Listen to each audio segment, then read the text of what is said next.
1,407 pesos every month. Ulitin ko ha.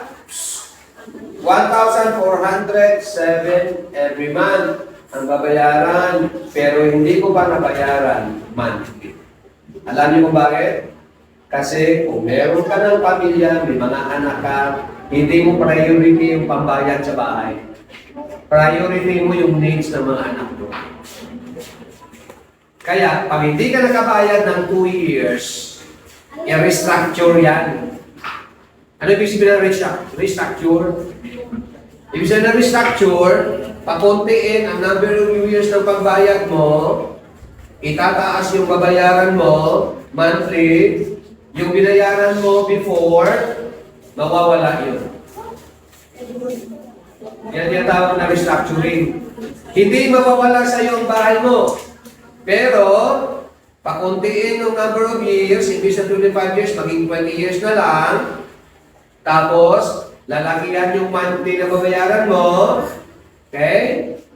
Pagkatapos niyan, hindi siya ma-foreclose. Sa iyo pa rin. Pero mawawala yung binayad mo noon. Mawala yun. It happened to me 3 times. Na dapat sana, year 2020, no, bayad na yung bahay na yan. Bayad lupa ko, bayad na yan. Year 2020. Ano ngayon? 2026. Meron pa akong babayaran na 5 years. Ay, 7 years. Year 2033 pa yan mabayaran. Lahat. Okay? Now sabi nila, sino okay lang kung mamatay ka? Kasi wage na yan. Tama yun. Kasi experience ko yan. Kasi si Mrs. may bahay din dyan. In 2020, namatay si Mrs. So, in-award sa akin yung bahay ni Mrs. Kasi ako ako ng bana. So, nagkar ko sa akin. Okay? So, pwede yun. Kung mamatay ka, kung hindi. Pasan mo ginakayad. Alam niyo ang problema ko pa ngayon? Maganda naman ako.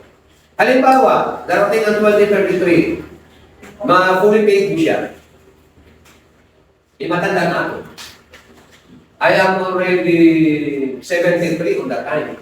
2033. No? Tama ba? 70. Isa. So, halimbawa, buhay pa ako.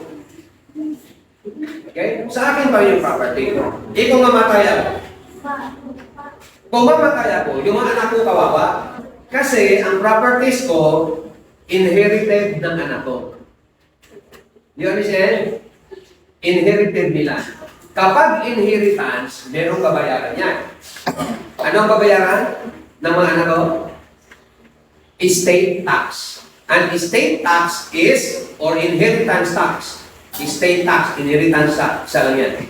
6% of the total value of the property to be paid within 90 days upon my death. 3 months lang.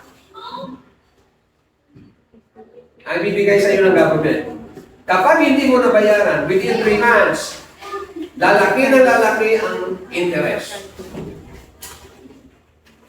Okay? So, halimbawa, ang property is 1 million.